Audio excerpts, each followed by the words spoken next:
পান করতে হবে, ঠিক না? আমার বন্ধুরা, রব্বুল আলামিন বললেন সব থেকে শক্তিশালী হলো মানুষ।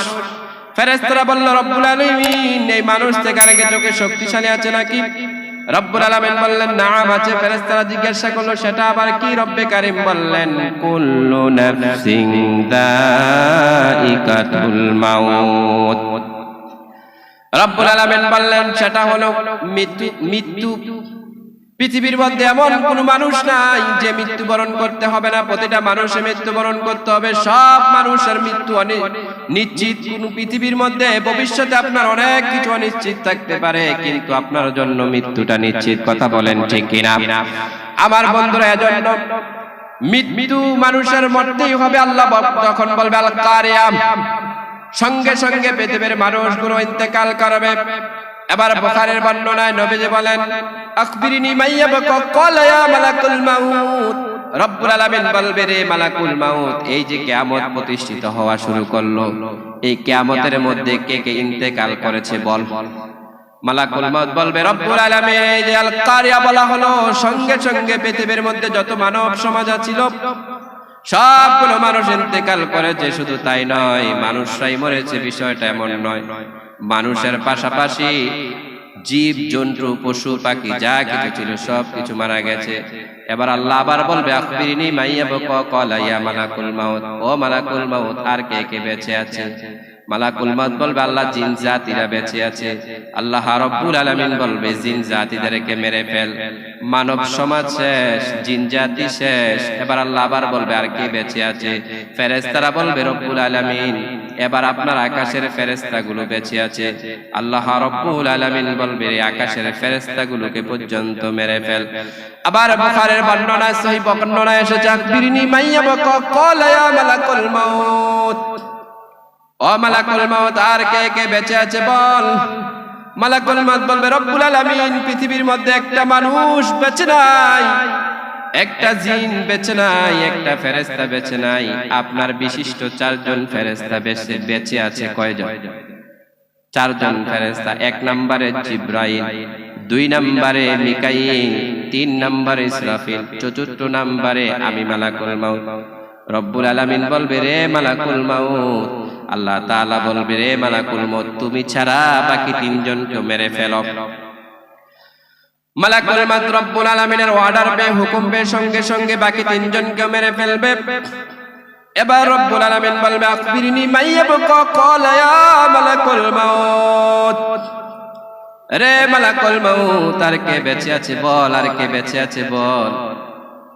মালাকুল মাউত বলবে রব্বুল আলামিন পৃথিবীর মধ্যে একটা মানুষ বেঁচে নাই।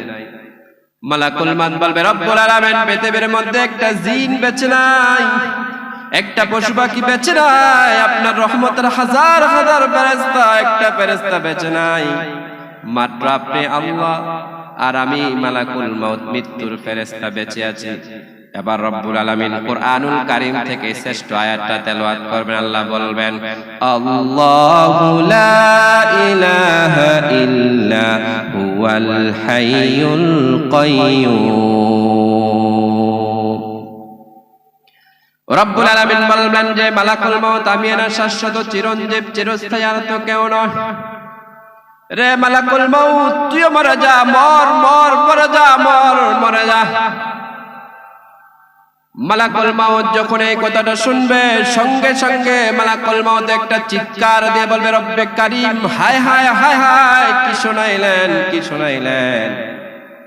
আমি মালাকুল মাউত মরে যেতে হবে এই কথাটা যদি আমি এক সেকেন্ড আগে জানতাম, আমি মৃত্যুর ফেরেশতা দায়িত্ব নিতাম না, আমার ভাই মিকাইলকে দিয়ে দিতাম, না হয় ইসরাফিলকে দিয়ে দিতাম, না হয় জিবরাইলকে দিয়ে দিতাম। রব্বুল আলামিন বলবে রে মালাকুল মাউত তুই মরে যা, মর মর মরে যা। মালাকুল মাউত বলবে আল্লাহ আমি জানি মৃত্যুর যন্ত্রণা কত কষ্ট, কত ভয়াবহ, কত কষ্ট। আল্লাহ তাআলা আমি যদি মরে যাই আমি কিভাবে মরব? আমি আপনাদেরকে একটা দৃষ্টান্ত দিচ্ছি, একটা ঘটনা আপনাদেরকে শোনাচ্ছি। আমাদের বাংলাদেশ থেকে 18 কিংবা 19 বছরের যুবকদেরকে সৌদি আরবে প্রবাসে পাঠাইয়া দেয়। আপনাদের নদিয়া জেলা বা আশেপাশে কেউ কি মধ্যপ্রাচ্যের দেশগুলোতে যায় নাকি? আমার বন্ধুরা ওই যুবক সৌদি আরবে গেলেন, 10 বছর সৌদি জীবন করে বাড়িতে দালান ঘর দিলেন, বিল্ডিং করলেন, বাবাকে ব্যবসা দিলেন, ছোট ভাই বোনদেরকে লেখাপড়া করাইলেন, প্রতিষ্ঠিত হয়ে গেলেন। মা বাবা চিন্তা করে আমার এই আদরের ছেলেটাকে ওই প্রবাসে পড়ে পড়ে মরবে নাকি রোদে পড়ে পড়ে, ছেলেটারে কি বিবাহ দরকার নাই?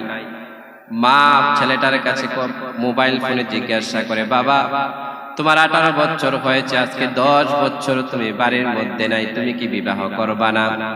ছেলে উত্তর দেয়, আম্মু আমাকে যদি বিবাহ করানো হয় তাইলে তো আমি বিবাহ করে ফেলি। আল্লাহু আকবার বলে। ছেলেটা যখন এই কথা বললো বিবাহ করবে, মা আর বাবা মেয়ে খোঁজার জন্য চলে গেছে, বিভিন্ন জায়গায় মেয়ে দেখতেছে। একটা বাড়িতে গিয়ে একটা মেয়ে পছন্দ হয়ে গেল, মোবাইল ফোনে ভিডিও করে ছেলেটাকে দেখাইলো, এই মেয়েটা তোমার জন্য নির্বাচন করেছি, তুমি যদি সম্মতি দাও, তুমি যদি অনুমতি দাও, এই মেয়েটা তোমার জন্য বিবাহ ঠিক করব। ছেলেটা অনুমতি দিল, মা বাবা সেখানে ওই মোবাইল ফোনের মাধ্যমে বিবাহের বন্দোবস্ত করে দিলেন। বিবাহ হয়ে গেল, ছেলেটা এখন বাড়িতে আসবে। সৌদি আরব থেকে যে বিমানগুলো বাংলাদেশ রুটে চলাচল করে, এগুলোকে SB806, SB808 এই বিমানগুলো বেশি চলাচল করে। 600, 700, 800, 1200 যাত্রী নিয়ে এই বিশাল বহর বিমানগুলো বাংলাদেশ থেকে সৌদি আরবে যায়, আবার সৌদি থেকে বাংলাদেশে আসে। ওই যুবক বিবাহ করবে, ওয়াইফের জন্য কসমেটিক্স, স্ত্রীর জন্য গহনা, মায়ের জন্য কানের দুল।